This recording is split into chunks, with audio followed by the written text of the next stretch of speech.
मधुमेह, जिसे डायबिटीज़ या शुगर भी कहते हैं, को कैसे कंट्रोल एवं मेंटेन रखा जाए, इस विषय में 10 पॉइंट्स 10 बिंदु इस वीडियो के माध्यम से शेयर किए जा रहे हैं। ये स्वयं के प्रयोग द्वारा और इन बिंदुओं का, इन स्टेप्स का, इन उपायों का स्वयं पालन करके शुगर कंट्रोल करने के पश्चात ये आप सभी के साथ शेयर किया जा रहा है ताकि इसका लाभ सबको मिल सके।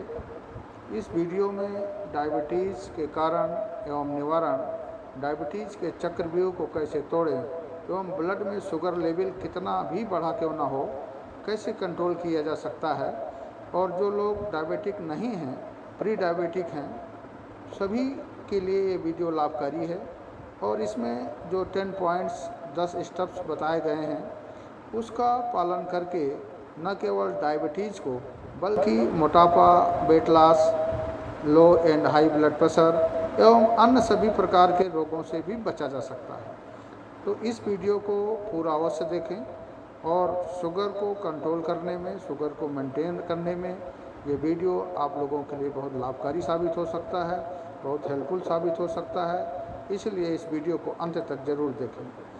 पूरे विश्व में 46 करोड़ 30 लाख मधुमेह के रोगी हैं, डायबिटिक पेशेंट हैं, और सर्वाधिक पेशेंट चाइना में 11 करोड़ 60 लाख हैं। इसके बाद second highest in the world India, यानी हमारा देश भारत है, जिसमें 7 करोड़ 70 लाख से भी अधिक लोग डायबिटिक पेशेंट हैं, यानी मधुमेह रोगी हैं, और ये संख्या निरंतर बढ़ती जा रही है।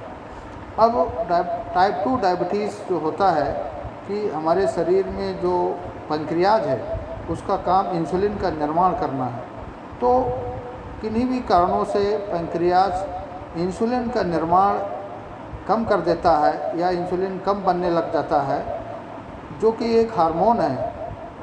तो इस इंसुलिन की कमी के कारण खून में ग्लूकोज का स्तर यानी लेवल बढ़ जाता है, और हम जो भोजन करते हैं वो पाचन के पश्चात सब कन्वर्जन जो होता है ग्लूकोज में होता है, और ग्लूकोज परिवर्तित हो जाता है और इंसुलिन की मदद से ग्लूकोज को एनर्जी में कन्वर्ट कराता है। यानी ग्लूकोज खाने के बाद जो ग्लूकोज बनता है उसको इंसुलिन ही एनर्जी के रूप में कन्वर्ट कराने का काम करता है, यानी बदलता है, परिवर्तित करता है। तो इंसुलिन की कमी के कारण, और चूँकि ग्लूकोज का लेवल बढ़ गया है, इंसुलिन कम है, इसीलिए डायबिटीज़ उत्पन्न हो जाती है, मधुमेह का रोग पैदा हो जाता है।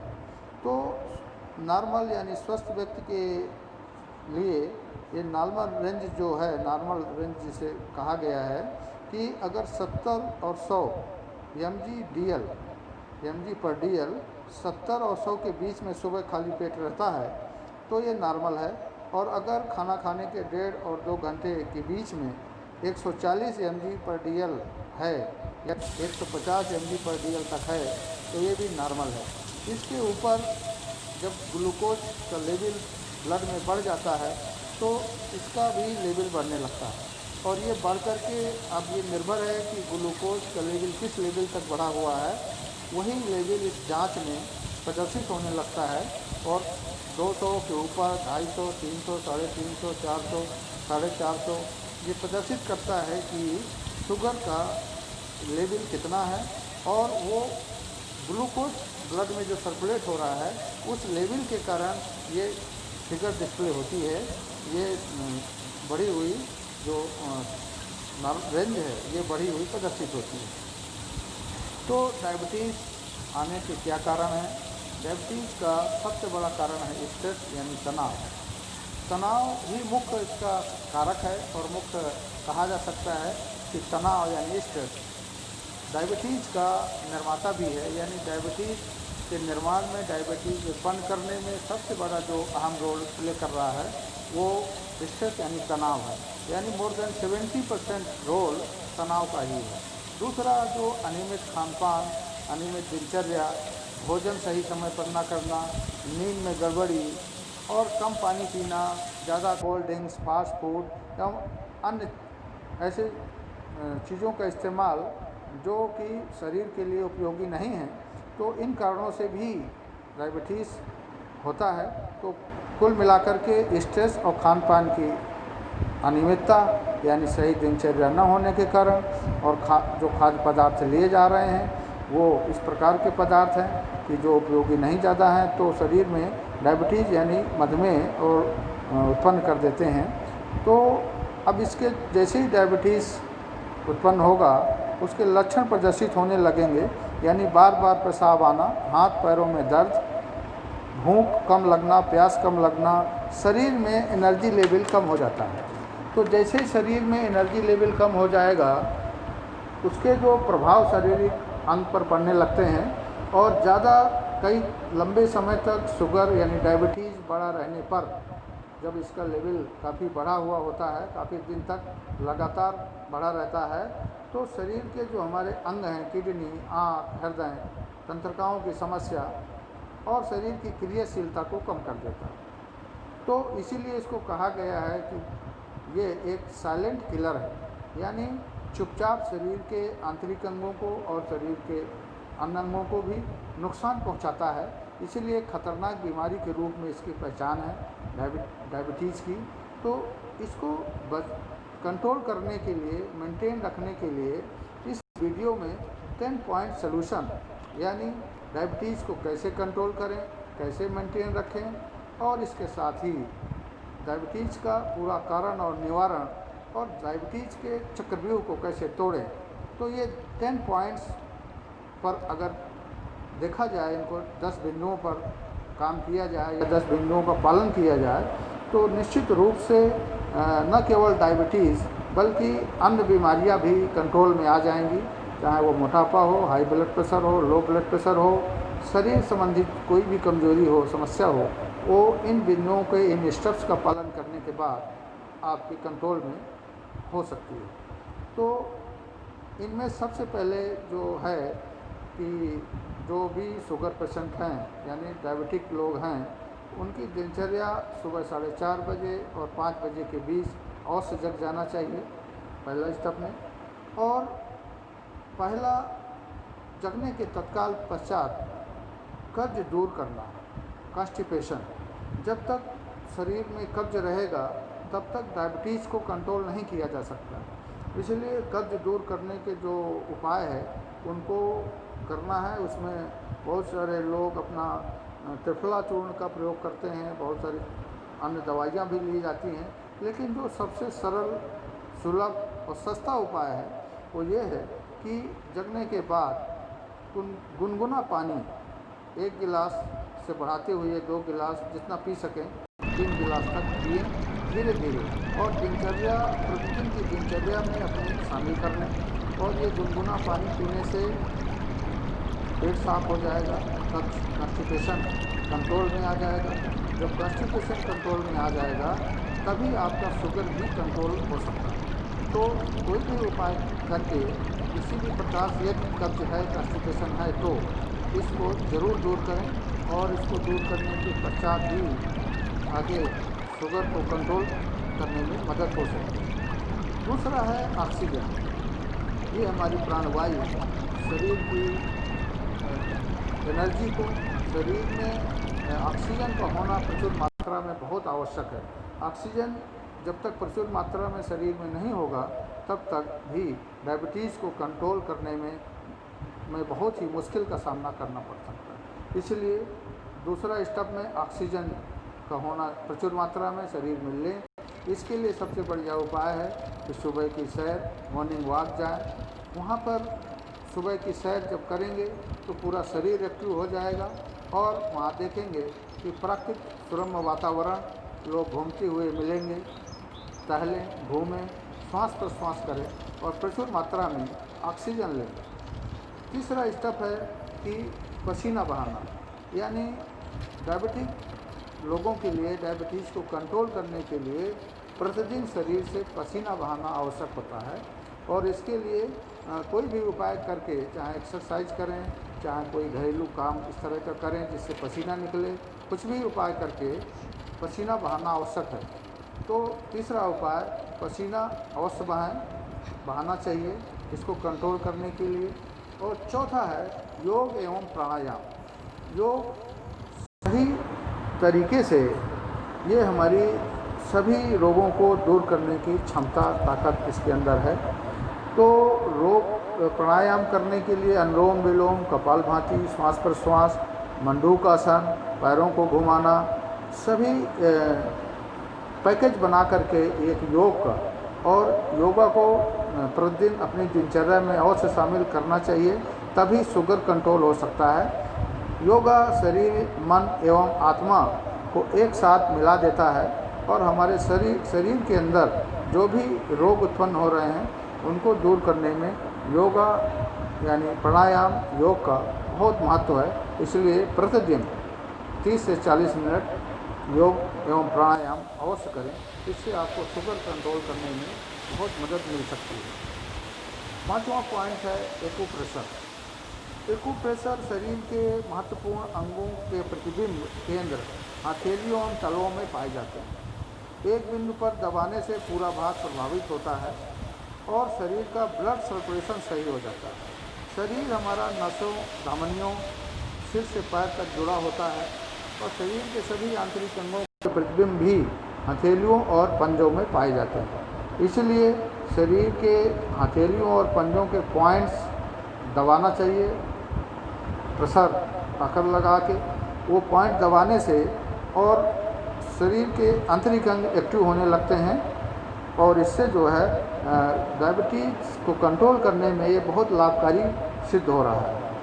छठवां पॉइंट है कार्बोहाइड्रेट यानी डाइट प्लान। जो हम भोजन करते हैं मुख्यतया भोजन में कार्बोहाइड्रेट, प्रोटीन, वसा, विटामिन, मिनरल, फाइबर और सब मिलाकर के जो शरीर का पोषण करते हैं, जिसको न्यूट्रिएंट्स कहते हैं, ये होता है। तो वसा यानी फैट कम लेना है, प्रोटीन प्रचुर मात्रा में ले सकते हैं, विटामिन और फाइबर, पानी, मिनरल सब प्रचुर मात्रा में ले सकते हैं। लेकिन जो शुगर के लिए सबसे ज़्यादा हानिकारक है वो है कार्बोहाइड्रेट। तो कार्बोहाइड्रेट कम लेने से ही शुगर कंट्रोल हो सकती है। और कार्बोहाइड्रेट दो प्रकार से होता है, एक लो कार्बोहाइड्रेट और एक हाई कार्बोहाइड्रेट। तो हाई कार्बोहाइड्रेट को एकदम अवॉइड करना है और लो कार्बोहाइड्रेट लेना है।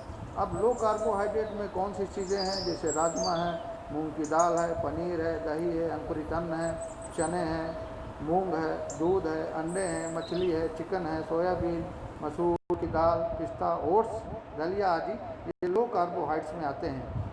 और कच्चे फल जैसे कम पका हुआ अमरूद, कम पका हुआ पपीता, कम पका हुआ सेव, ये सब लिया जा सकता है। और जो हाई कार्बोहाइड्रेट्स में है, जो हमारे जितने भी प्रकार के अनाज हैं वो शुगर, आलू, चावल, मीठा, कोल्ड ड्रिंक, अल्कोहल, जितने भी अनाज हैं उसमें इसमें एनालिसिस करके कि कौन सा लो कार्बोहाइड्रेट है वही आपके शुगर, चूँकि ग्लूकोज में परिवर्तित, तो अगर लो कार्बोहाइड्रेट लेंगे तो ग्लूकोज कम बनेगा, यानी ब्लड में ग्लूकोज का लेवल कम होगा, तो इससे आपका डायबिटीज़ कंट्रोल में आएगी। तो हाई कार्बोहाइड्रेट्स में गेहूं, ज्वार, बाजरा, मक्का, चावल, दाल, जड़ों वाली सब्जियां, मीठे फल, गन्ना, चुकंदर, केला, खजूर, छुहारा, मीठी सब्जियां, आलू, अल्कोहल और कोल्ड ड्रिंक्स वगैरह ये हाई कार्बोहाइड्रेट के अंदर आते हैं। तो शुगर को कंट्रोल करने के लिए भोजन में लो कार्बोहाइड्रेट या कुछ चीज़ें ऐसी होती हैं जो जीरो कार्बोहाइड्रेट की होती हैं, उन चीज़ों को लेने से शुगर का लेवल कम हो जाएगा। और चूँकि इंसुलिन कम बन रहा है तो ग्लूकोज बढ़ा हुआ है, इसलिए उसको कंट्रोल करने के लिए कार्बोहाइड्रेट को समझना और कार्बोहाइड्रेट कितना लेना है, कौन सी चीज़ें ऐसी हैं जिसमें लो कार्बोहाइड्रेट है, कौन सी चीज़ें हैं जिसमें हाई कार्बोहाइड्रेट है, तो लो कार्बोहाइड्रेट की चीज़ें ले करके और रोटी कम लेना है, मिक्स दाल, सब्जियां, पत्तेदार सब्जियां, ये दूध, दही, पनीर, राजमा, ये सब ले करके और अपना डाइट प्लान तैयार करना है। तो छठवां स्टेप में कार्बोहाइड्रेट की मात्रा को कम करना है और डाइट प्लान उसी के अनुसार तैयार करना है। तो सबसे पहले जो नाश्ता करते हैं उसमें प्रोटीन से भरपूर नाश्ता होना चाहिए और कार्बोहाइड्रेट की मात्रा एकदम लो होना चाहिए। दूसरा, लंच करते हैं तो लंच में भी कार्बोहाइड्रेट की मात्रा कम हो, प्रोटीन से युक्त विटामिन्स, मिनरल्स, ये चीज़ें ज़्यादा होना चाहिए। और शाम को तो बल्कि अवॉइड करके दलिया, खिचड़ी या फाइबर युक्त चीज़ें ली जा सकती हैं। तो जो लोग सुबह खाना खाते हैं वो लो कार्बोहाइड्रेट के साथ प्रोटीन और विटामिन्स सारी चीज़ें ले करके अपना सुबह खाना खाएं। दोपहर में खाना नहीं खाना है, दोपहर में उनको केवल अंकुरित चने या अंकुरित मूंग या फाइबर युक्त चीज़ें लेना है। अनाज की कोई बनी हुई चीज़ न लेकर के प्रोटीन युक्त चीज़ें लेना है, जिससे प्रोटीन, विटामिन्स, मिनरल्स या पर्याप्त मात्रा में न्यूट्रिएंट्स उनको मिल सकें। और शाम को कार्बोहाइड्रेट की मात्रा कम लेना है, अवॉइड करना है। प्रोटीन और ये न्यूट्रिएंट्स जिससे मिल सके ऐसी चीज़ें ले करके शाम का अपना, या हो सके तो दलिया, खिचड़ी या फाइबर युक्त चीज़ें लेना। तो अपना डाइट प्लान एवं दिनचर्या इस प्रकार से सेट किया जाए जिससे कि कम मात्रा में कार्बोहाइड्रेट शरीर में खाया जाए, जिससे कि कम ग्लूकोज का निर्माण बने और इंसुलिन जो पैंक्रियाज से बन रहा है वो इंसुलिन उसको कंट्रोल कर सके, तो ग्लूकोज का लेवल धीरे धीरे नीचे आ जाएगा। और सातवां स्टेप है दवाएं। अब अगर डायबिटिक पेशेंट में अलग अलग, चूँकि ग्लूकोज का लेवल होता है अलग अलग बढ़ा हुआ होता है, किसी का 200, किसी का 250, किसी का 350, इससे ऊपर जितना भी है उसके अनुसार वो अपना चिकित्सीय परामर्श कराते हैं, डॉक्टर से दवाइयाँ लेते हैं।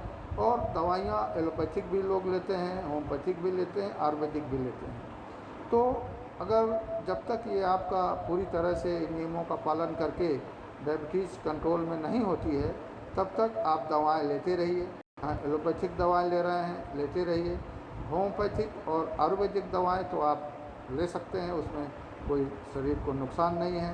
सुबह करेले का रस ले सकते हैं और करेले के बीज और आंवला और जामुन की गुठली के चूर्ण, ये सब चीज़ें आयुर्वेदिक चीज़ें लिया जा सकता है साथ में। तो दवाएं आप सेवन कर सकते हैं जब तक आप कंट्रोल ना हो, लेकिन इन उपायों को करने के साथ जैसे ही आपका शुगर लेवल नीचे जाएगा और कंट्रोल होने लगेगा और मेंटेन हो जाएगा तो स्वतः ही दवाएं कम हो जाएंगी। आपकी जांच करने के बाद जब आपका ब्लड शुगर लेवल कम पाया जाएगा तो चिकित्सीय परामर्श के अनुसार दवाएं कम हो जाएंगी। इसका जो सबसे बड़ा कारण 8वां स्टेप है वो है टेंशन, तनाव। तनाव ही वो फैक्टर है, वो कारण है जो डायबिटीज़ के लिए सबसे अधिक जिम्मेदार है। और तनाव जैसे ही आता है, जैसे ही तनाव आएगा सबसे पहले वो ग्लूकन एवं कार्टिसोल नाम के 2 हार्मोन्स रिलीज कर देगा। और जैसे ही हार्मोन्स रिलीज होंगे पूरी बॉडी के अंदर हलचल मच जाएगी, शरीर के आंतरिक अंग सब सिहरन में आ जाएंगे कि तनाव आ गया, टेंशन आ गया। और उन टेंशन का प्रभाव शरीर में भूख कम लगना, नींद पर, बेचैनी, अनिद्रा, बहुत तरह की तकलीफ़ें जो है टेंशन के कारण शुरू हो जाएंगी। और आपने कुछ भी उपाय कर लिया हो, कोई भी स्टेप का पालन किया हो और कितनी महंगी से महंगी दवाएं क्यों ना खाया हो आपने, अगर स्ट्रेस, तनाव आता है तो फिर से आपका ब्लड शुगर लेवल बढ़ जाएगा। कोई उसको रोक नहीं पाता है, ब्लड शुगर लेवल बढ़ जाएगा और कोई चीज़ काम नहीं आएगी, ना दवा काम कर पाएगी और ना ही आपके कोई उपाय काम कर पाएंगे। सारे उपाय फेल हो जाएंगे और जैसे टेंशन आ जाएगी। तो टेंशन क्यों आता है और टेंशन क्यों डायबिटीज़ को बढ़ा देता है?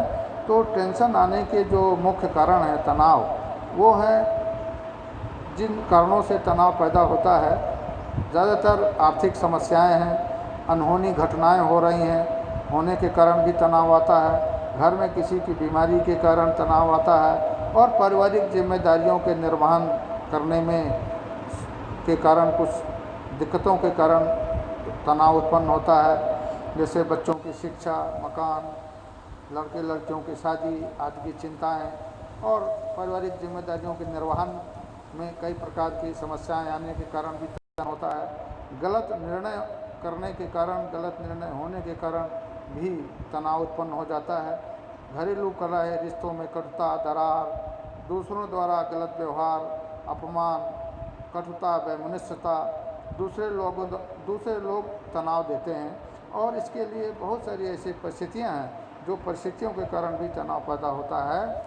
तो तनाव के अनेक कारण हैं, स्रोत बहुत हैं तनाव के, और तनाव आने से शरीर में पैंक्रियाज पर सबसे ज़्यादा प्रभाव पड़ेगा और पैंक्रियाज जो इंसुलिन का निर्माण कर रहा है वो उसकी एक्टिविटी कम हो जाएगी और फिर वो कम मात्रा में इंसुलिन का निर्माण करेगा और इधर ग्लूकोज बन ही रहा है, तो इसलिए असंतुलन, फिर से उसका संतुलन बिगड़ जाएगा।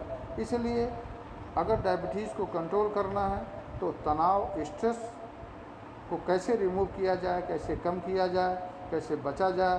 तो